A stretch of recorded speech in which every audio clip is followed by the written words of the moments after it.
last night, and then I found it again. So anyway, good morning. Thank you very much for having me amongst you. I'm very honored to have been invited here to join this symposium and also to show my work, which is very dear to me, especially because I've been working on this for a while now, and it is, I consider it very, very important, you know. So this is where I come. Oh, hang on, I have to master this. Okay, so all right, okay. So my project is about the Green Moroccan Plan, which I'm going to explain what it is. This is a project, it's my project, but it is funded by the European Union. And as part of the fellowship, I am spending time in the US with the social dimension of environmental policy, because this is a project to push on with policies. And also with my partners in the Netherlands, the International Institute of Social Sciences, Erasmus, here, okay? Now, this work on traditional knowledge, I've just got to give a couple of precisions about what I do. You know, I was trained in ethnobotany, in ethnobiology also, and I think my work is a little bit different with the context of this symposium. So the difficulty of integrating various aspects of ethnobotany into the symposium, and I think this is a new aspect to it, which I think is also very important, because ultimately it is for community, okay? My work is focused on community. Morocco is an Arab country. It's a very, very different context to the Latin American countries, politically and socially, but I think maybe at some point we can join the dots and we can see connections as well. Okay, so I'm going to try to move on with this. Right, okay, so this is my background. Sorry? What? The light? It's fine. The light is fine. No, translation. Oh, I don't know. Do people understand? She was okay. ¿Todos entienden bien? Que lo siga diciendo en inglés. Está bien. Bueno. Go ahead. Go ahead. Sorry. Okay. Continue. Okay. All right. Okay.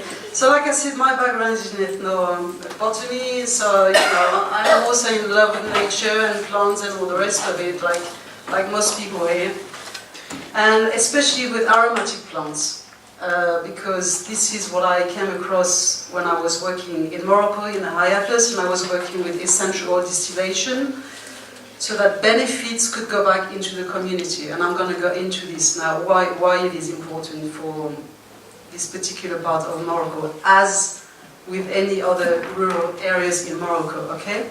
So my idea, I always want to create something that is starting from the bottom up. And for communities it's very important, especially in the world of development, because development is imposing all this money that is coming down from the top, and often the money doesn't reach where it's supposed to reach at the bottom, okay? So it's very difficult to implement action from the bottom up, and so ultimately then it has to do with environmental and social justice as well. Development, money, finances, big money coming in, has to do with social justice as well. Women, for me, because, you know, I've worked for a long time in the high Atlas mountains of Morocco, and I see that the women want to work, they want to improve their conditions. They are often constrained with social, cultural limitations, but also a political context which doesn't allow them to come up, right? And the future, I think, lies also with women and what we can bring into the society and into the world in general. Okay, so this is Morocco for most people. Because I appreciate that on this side of the world, you know, maybe people are not too familiar with this. So Morocco is like Europe is up here somewhere. Okay, so it is the gateway to Africa. There's a lot of stuff going on in Morocco is a country with a very, very, very high biodiversity, plant, resources, argan, everything is there, okay? There's a lot of room for development. But also politically, it's very important for stability in that particular region, especially at the moment. Especially with terrorism, the welfare, the well-being of Morocco is very, very important, okay? It is ruled by a king, who is the head of the state, but also the head of religion. We're talking about a Muslim country here, so things are not easy, and Morocco so far, this is it. I mean, there is an issue here about the Western Sahara, okay? But the rest of the country so far has managed to keep away from trouble, from terrorism, not like in Tunisia and Algeria to some extent, and Mali in particular, okay? Now, I could go on about the story, you know, going back into history and tell you all about why things are what they are now, but, you know, this is beside the point. Okay, so how do we remove this? Right, okay, so the story of development, this is all connected. The geopolitical is very, very important in this development world. Why money is coming into a country, it is very important, okay? Since the 50s, development, after the Second World War, development has been seen as the solution to resolve the country of the problems of poverty, okay? Now, poverty is a problem in most countries because when trouble comes up, it is from these low layers of society where people live in very, very poor conditions. And like in North Africa and Africa, that is the ground for terrorism, okay? So it is very, very important that these people also prosper at the bottom level. And this is why all this money is coming down from major institutions, okay? But anyway, from the 50s, development is seen as the key factor, the key answer to resolve all the problem, okay? Let's give money to a country, they will sort it out, they will dispatch it, it will go where it has to go, and eventually there will be poverty eradication and everything is fine and rosy and very nice, okay? But it also implies transforming societies. Now, transforming a traditional society is not a black and white situation. Yeah, there are many, many parameters, social, cultural parameters, traditional parameters, and there isn't a solution that fits everywhere and everything throughout the world. Is everything all right so far in the translation? Yeah? Okay. And also then, you know, if we're going to drag these undermined population into development, then they have to conform with everything else, you know. They have to get into like what we do, like material society, you know. But then there are big implications for this when you lose the traditional. So after, I'm just going to go through this quickly because I don't want to lose time. Okay, so after the Second World War, for Morocco, okay, the main issue is about developing agriculture, addressing poverty, natural resources as well, because where communities are isolated in mountains, oases or whatever, they tend to draw on resources, yeah? As means of survival, substances, so they tend to draw on resources. So then the policies will say, well, actually we need to do something about this natural resource management. Resources have to be managed properly without taking into consideration how the people normally manage the resources, okay? Now with policies, and it is a bit of a fashion in the last 10 years, 20 years, let's say, the climate change has become a big issue in policies, and food security as well. And like now, if you are applying for money, if you address one of these, climate change, food security, women, gender, you know, you can get some money for that, okay? Right, so this is the money that comes into the country for development. Morocco used to be a low-income country. In the last few years, it's become a middle-income country because all this money is coming in from the World Bank, from the European Union, from the African Bank of Development, from the UNDP, from all these international funding agencies, but also bilateral agencies across to bring the money into the country, okay, to develop.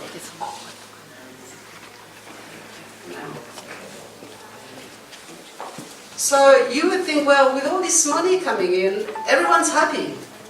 Things are working out really well for everyone. But the numbers are showing differently in the rural world in Morocco, okay? These are the numbers.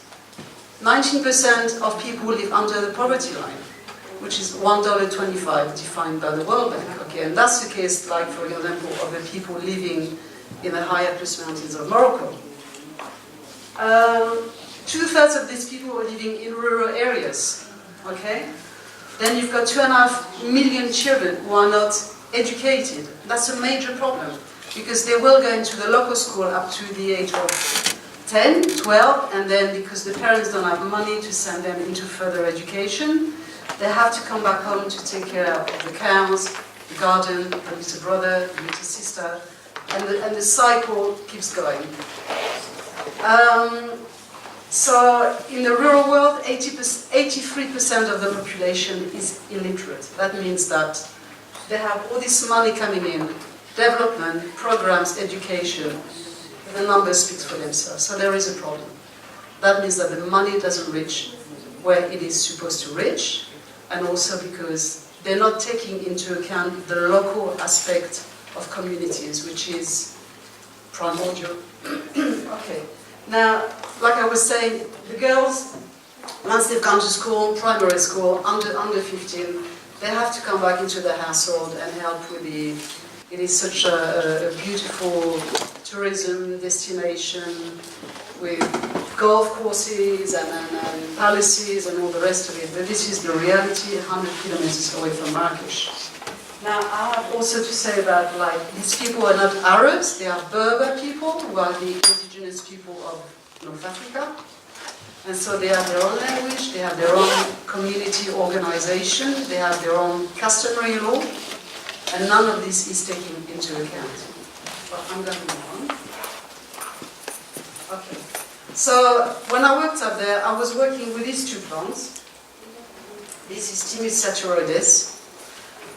Trying to get an essential oil distillation of the ground so that communities could benefit from the profits, because the people harvest this, and this is Lavandula dentata, which is a type of lavender, okay?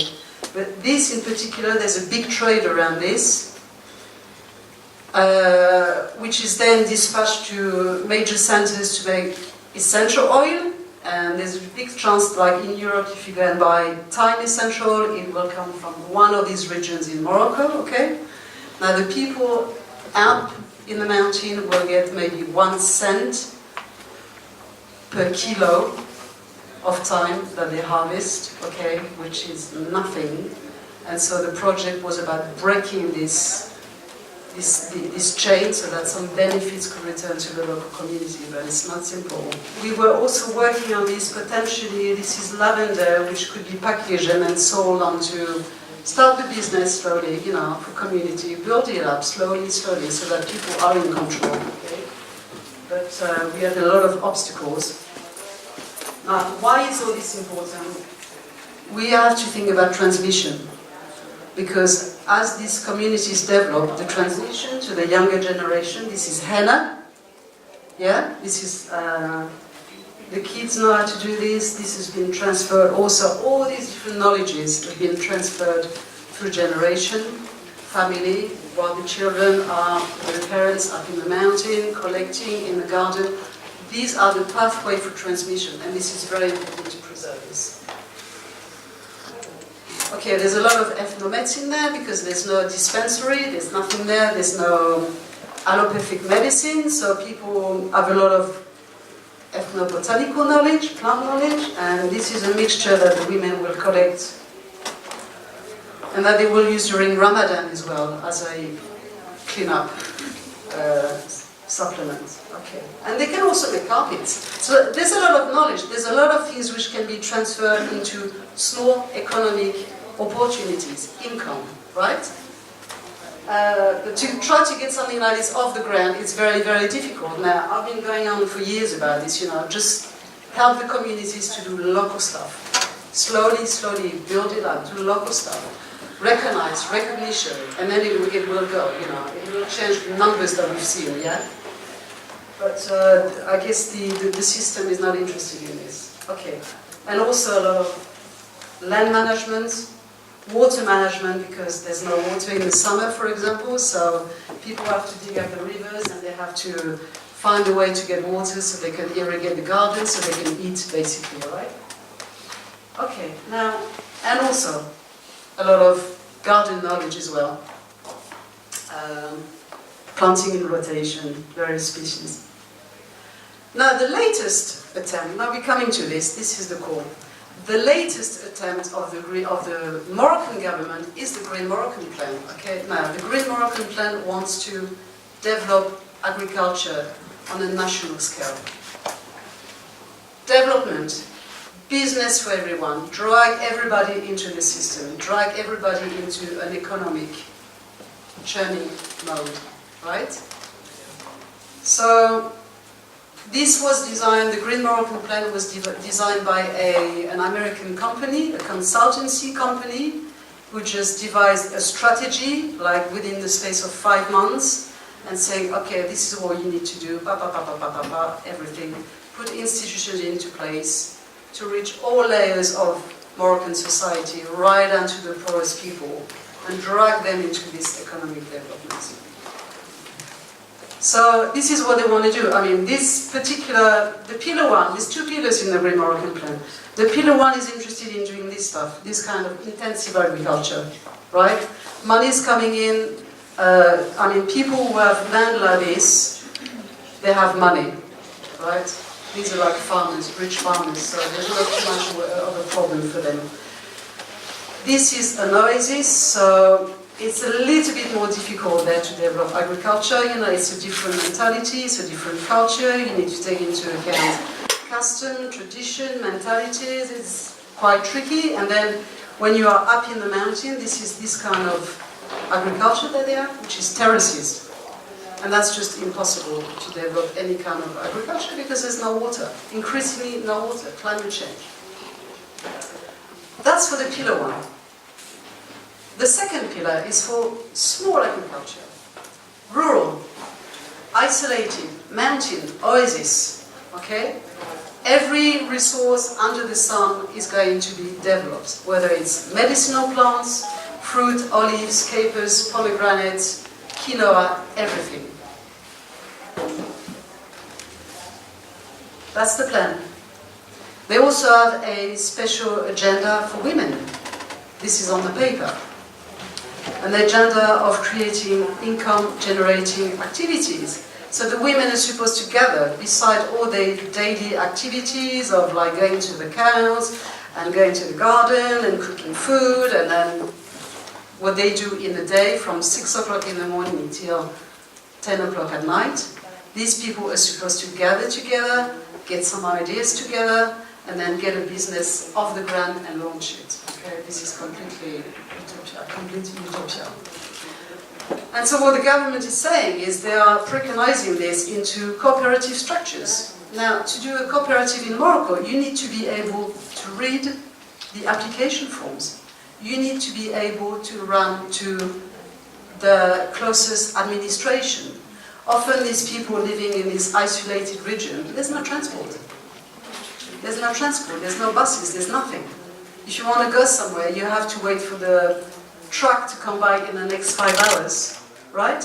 And people cannot read and write. So surely you can't expect people to fill in application forms to deal with money when they are just on a survival mode. It's impossible, right?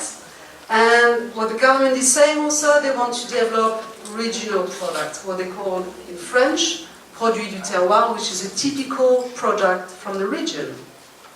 Now, I will come back to this. So let's go into the methodology quickly.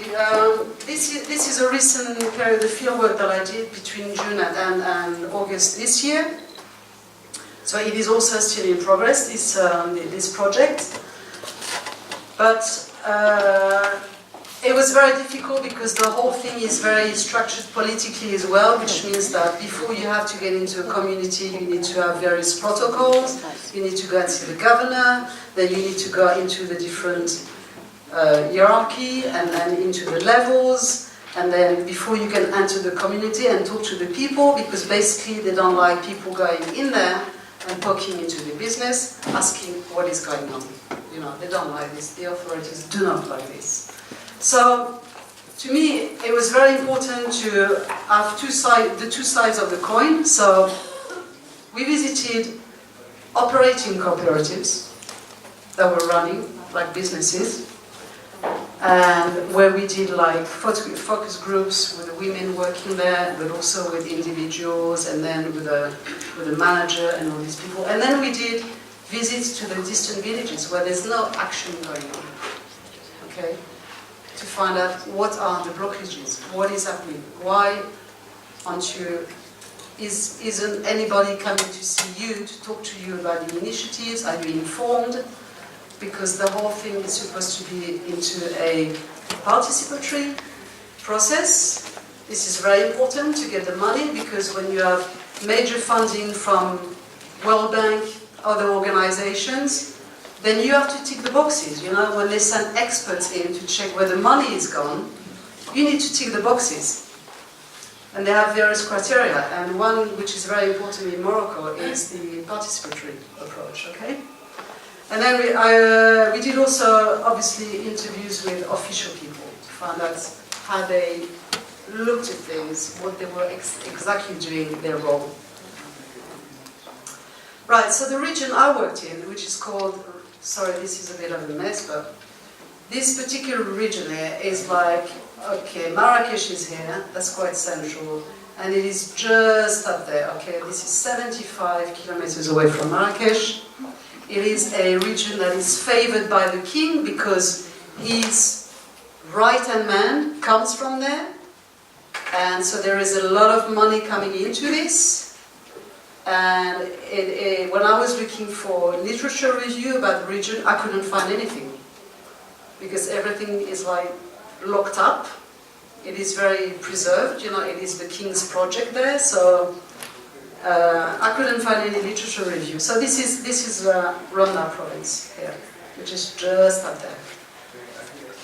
Okay, so the latest in the Green Moroccan Plan is cactus as a promising species, which comes from Mexico and the Caribbean, I believe, right? But it was also introduced in Morocco as well, because of its different properties. I mean, you can do everything with cactus. Yeah,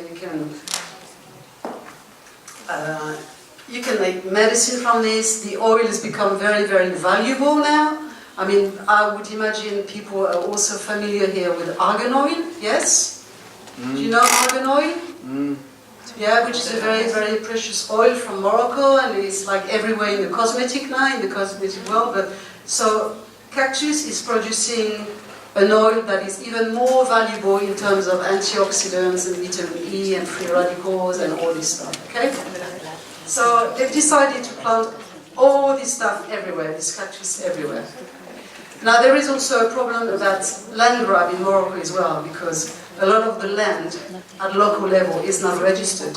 It is passed on through families, network, kingship, right? So it is not registered. So administration, what the government is trying to do is to have all the land registered as well. And oftentimes they will take the land away from people without any remuneration, okay? Which I think is a very serious issue. But I won't mention this because I could get into big trouble.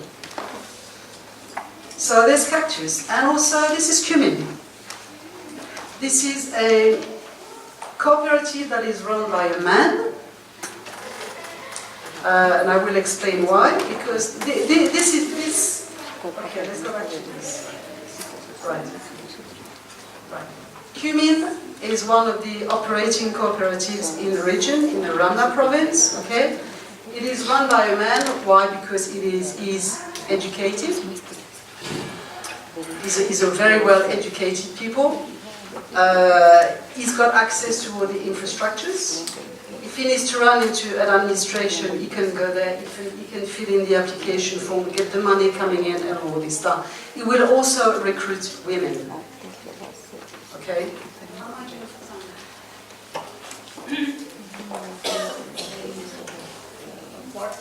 Oh, quarter. Okay. All right. Okay. So, before I went there, in my mind, I was thinking, how can traditional knowledge be integrated into all these different enterprises? How can it be integrated? And when we visited, with my research assistant, when we visited this particular cooperative, which is run by a man, okay, we found this equipment. You know, don't forget, these people are able to do application forms. The structure is there, okay? The whole structure for money is there. If you are educated, if you are close to a main center, then you can access all this, okay? If you are living in a much remote village where you cannot write, you cannot read, you cannot access any of these facilities that the government is giving you, okay? This is why the running cooperatives are running, because there's also a phenomenon of geographical proximity as well. The further away you are from the main centers, then it's harder to get something going. So this is what we found, brand new equipment, which is, this is completely illegal. This is, you know, the guy has done his homework. He filled in the application forms, then the money comes in, then he will buy all this different material to deal, you know, to process cumin, okay? So this machine here, this is the first, when they harvest cumin, okay, they will collect, it will go through this machine and it will clean up most of the debris. So all the little stones, everything will go through this machine and it will be cleaned up, okay? Now then they will put it in this process here. This is for drying the seeds. These cooperatives, they sell seeds, but they also sell powdered cumin. Okay, so these are like two different processes. But the cleaning up process is exactly the same.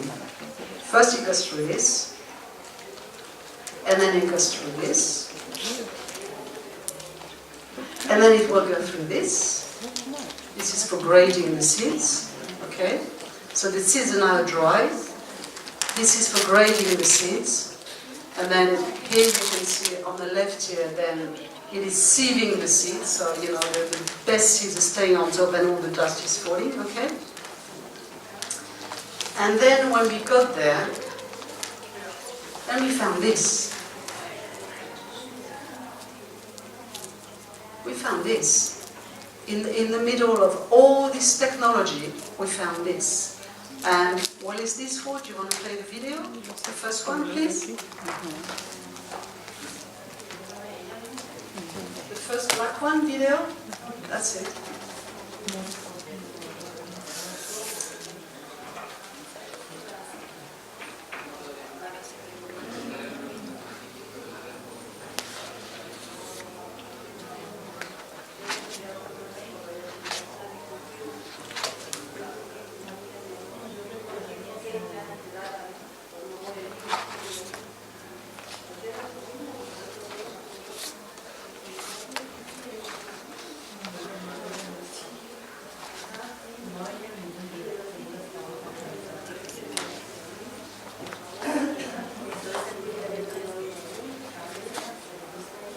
So what is happening here? Can anyone tell you what is happening in this video? What's happening? Yes, it is a refining process which cannot be done with a machine. So you've got all these. I mean, when I saw this, I was like, "Wow, this is great." You know, it is this process, they cannot do it with a machine. It has to be done by people who have the knowledge to do this, the women have the knowledge to do this, and these women, you will see in the next video that they've got they're like middle-aged women, they have different home situations, so they need to work, okay, so they are employed as labor. So all the Green Moroccan Plan agenda for women about empowerment, decision-making, this is nonsense. Okay? This is complete rubbish, this is nonsense. In fact, the women are just employed as labor. So they will get, a bit of money. Women want to work, they will get a bit of money, so it's fine.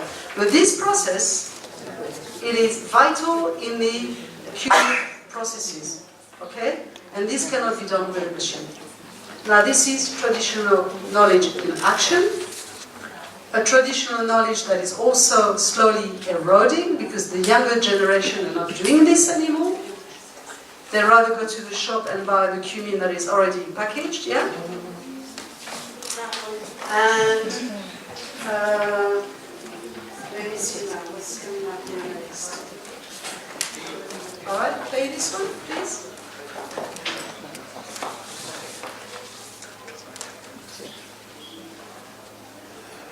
So the women are quite happy sitting there. They can pay their money per day, whatever the work they're doing. Okay, we interviewed these women. We talked to them. They obviously need the money because their husband is sick or they're widowed or something like this. So they need the money. But do you understand what I'm saying? What I'm saying is that this needs to be recognized in the process.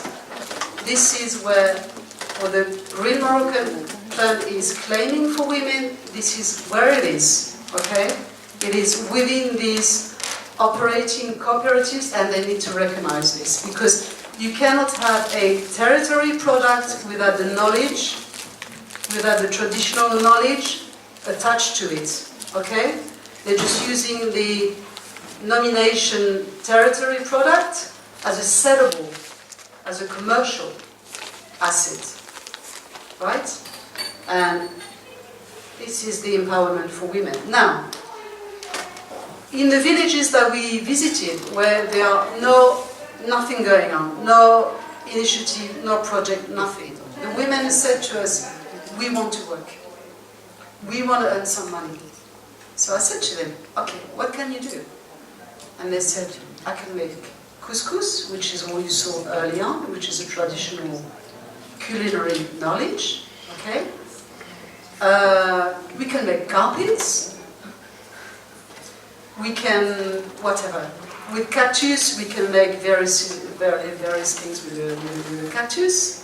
So, what the government is trying to do is to pour money down there. It's not reaching there. It's not happening there. So what I'm saying is that it is time in these places to think of a different form of development where the local dimension is taken into account, where they will actually put infrastructures in place, local level, slowly, not to go through education system, where they're going to educate people, it's going to take 10 years. No, this is not what you want to do. You want to put in place small systems, use somebody local who is educated, because some of the younger people in villages are educated, so you need to find somebody who is from the village, pay that person on a wage, get a salary, train that person to work with the women, ground level, and this is the empowerment for women. Okay? Thank you so much for your attention, and I look forward to your questions.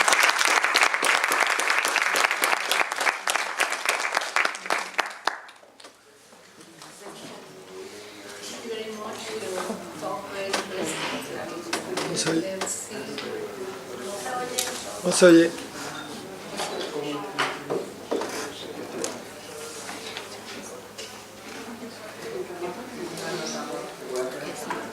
I mean, you see, well, I don't know if you have the same issues in Latin America, where the rural communities are having problems to develop, to improve, It's just the same problem It's here the in same Mexico. problem. It's just the same problem. Yesterday, some of the works were made in communities from Zongolica, the region from Veracruz. And they were talking about all this, for example, the use of the colorants, natural colorants, and all this tradition is getting lost because there is a problem there, no? And we have to rescue all this. Well, this is what this symposium is also about. It's about rescuing the traditional knowledge, make sure that it is recognized, so it's not gone, because once it's gone, it's finished. And with development, they pour, like I said, they pour all this money from everywhere, like in Morocco, the government has put such an infrastructure in place with all these different offices, bureau, sanitation, loads of, right? Like a scaffolding, like a pyramid. With people supposed to go into villages and talk to people. What do you want to do? What do you need? But oftentimes the people, they don't want to go there. It's off-road, it's on a truck. There's no water there. I've been in villages where there's no water. This is like 21st century and you have no water in some of these villages. And the people who were supposed to deal with this, they don't want to go there. No one wants to spend there. Like up in the mountains, no one wants to spend time there. Because at the time when I was working there was no water, no electricity. So when you're up there, you're like 2 centuries going backwards. Yes, it's a big problem, but there are hay algunas preguntas. El doctor y el joven. That's all right. Somebody can translate. That's okay. ¿Puedes traducir las preguntas, por favor? Hay personas que sí quisieran preguntarle, pero no pueden hablar. Sí, claro. That's okay. Somebody can translate. Muchas gracias, Bernadette. Este trabajo, esta contribución está dentro de los objetivos del simposio, que es recuperar la tradición de los pueblos, sus artes, y ponerla en observación, tamizarla, para así sacar provecho de ella y ponerla a disposición de los demás. Yo me voy a referir a un ejemplo.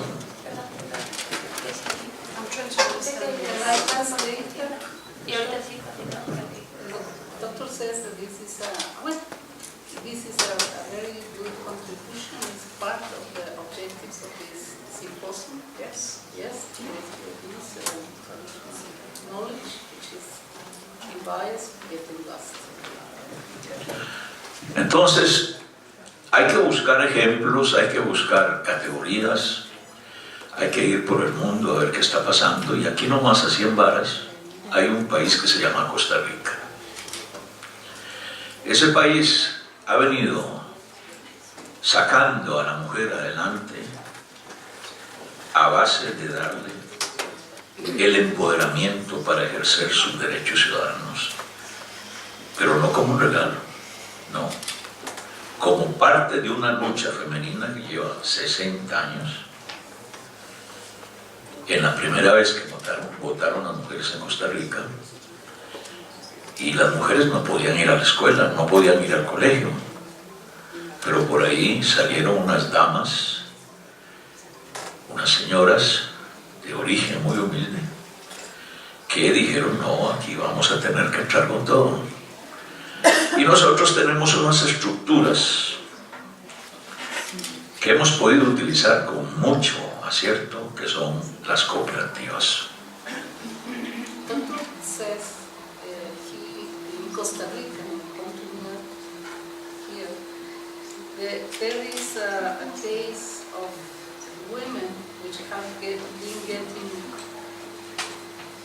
empowered through a very strong fight.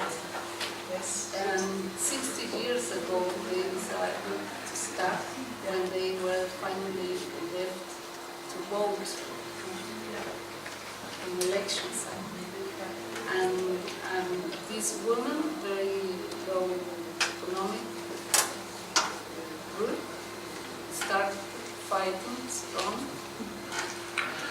En ese país entonces se ha venido desarrollando un pensamiento de solidaridad social en el cual las mujeres juegan un papel importantísimo. And there is it's been developed a very strong solidarity concept. So women are becoming more aware. Yes, absolutely. Yeah, yeah. In Morocco, I mean, this is a Muslim society. You have to remember this, okay? It's not a Catholic or Christian society. It's very different. It's Muslim society. But in rural areas, like in the mountains, or even in these villages where I work, which the Arab tribes, okay?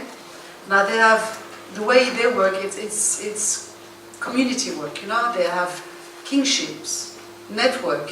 I mean, in the High Atlas, for example, the Berber people, you know, they have traditional ways to manage resources together, where they will take turn, for example, for the water, for irrigation, you know, and this is not recorded, this is just oral transmission completely. But the women also have got a very, very strong organization as well, where they will go to the garden together, or if somebody's sick, then somebody else will take up what she has to do, and then be replaced by somebody. It is a very intricate system which has to do with solidarity. Okay.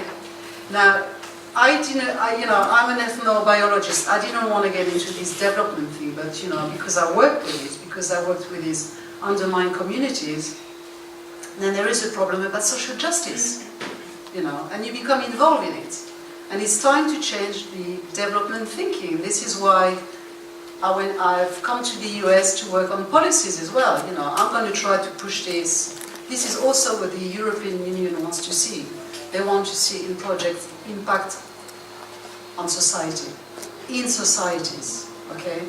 Practical applications. They don't want to know about theories, They don't want to hear this. They want practical economic impact in society. Okay, so for me, the policy is there, which I'm going to try to push forward, you know, in policy briefs and meetings and the rest of it. Entonces, quiero concluir con esta consideración. ¿Qué es lo que una nación quiere disfrutar? Educación para sus niños, salud pública eficiente, housing, escuelas decentes, y finalmente un trabajo bien remunerado, que las leyes del país le den seguridad para sacar adelante a su familia. Ningún pueblo en la tierra quiere nada más que eso. Pero ¿qué pasa?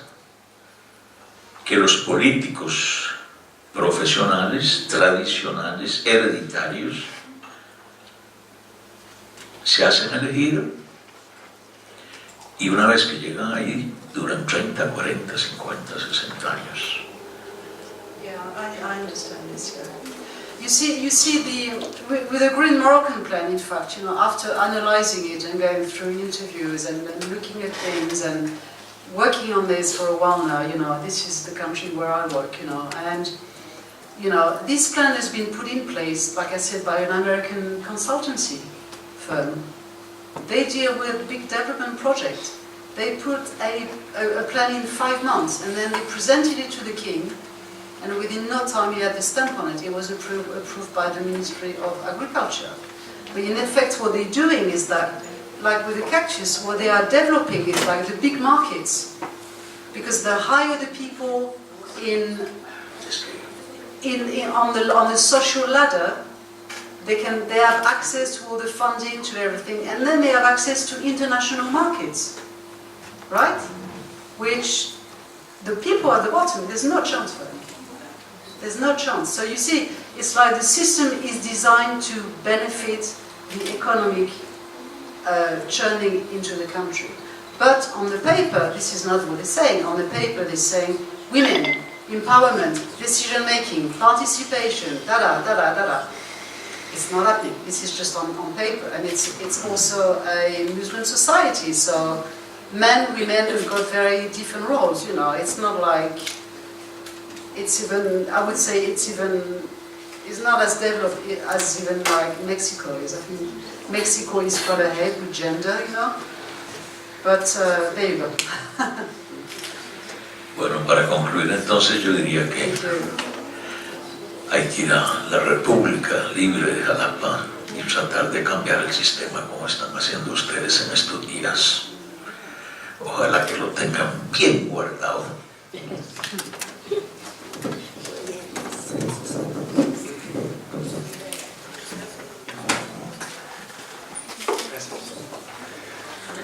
Thank you for the talk, and I won't comment much further because I'll be speaking later today too, but I'm doing field work right now in Ecuador, and I have been for a few years.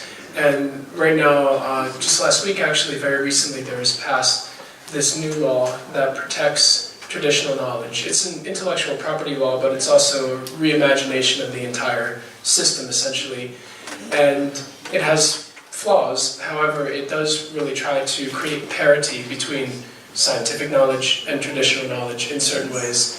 And so I just say that as an example of things that are going on in the Americas, and especially in the Andean region, there have been these undercurrents for some time, and this is one really concrete policy manifestation of this intention. So I hope that it spreads. Thank you very much. I know there are places in the world where they take into account this traditional stuff, you know, but in some places it's such a struggle, you know, because it's undermined, you know. It is. I mean, these people, like in the mountains, for example, you know, the politic is out of sight, out of mind, especially in Morocco. You know, you don't see them, so it doesn't matter about them. Okay. In the meantime, all the water that comes down to Marrakesh, to the golf courses and all this, it comes from there. You see? So, to recognize this in countries where this is recognized, beautiful, wonderful. I want some of this. ¿Alguien más? Solo una pregunta más, tenemos el tiempo. Felicitar a la ponente, y mencionó agricultura. Las plagas que se ven ahí en esos monocultivos, ¿cómo los tratan las mujeres?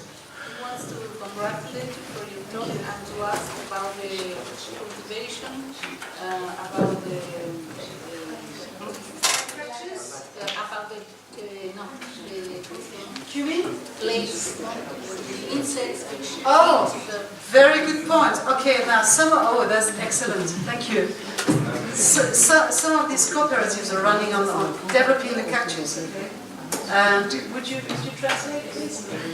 Anyway, and one of the things that is very much in fashion is the organic, biological. This is a fashion too. Okay. So some of these cooperatives, they pay money to have a stand on the paper. So if you go on the website, you see, oh, okay, this is organic cactus oil. But recently, they've got infection from the cochina. Yes, the red tint. Okay. Now they don't have an organic treatment for this, so they are going for chemicals. That makes the product, it's not biological anymore. It's not organic anymore. It isn't. If you resort to a chemical treatment, this is not an organic product. And that's the problem. It was a big problem for them. When I was there, they were panicking about, all the cactus is affected with this white and then it's red, you know. Yeah.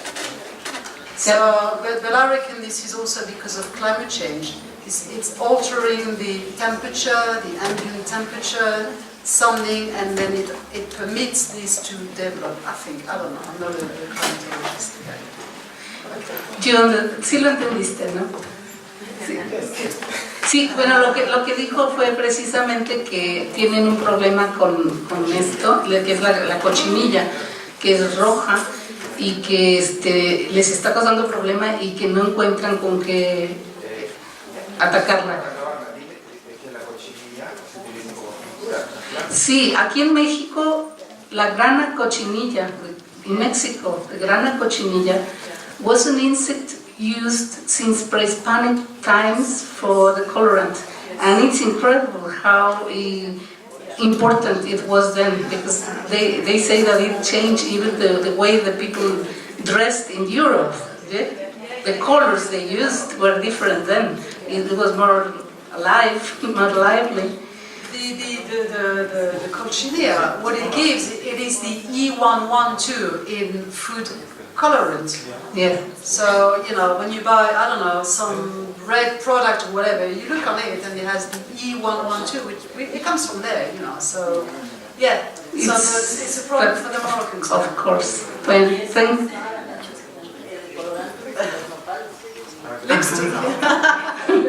thank you very much. We really thank your presentation.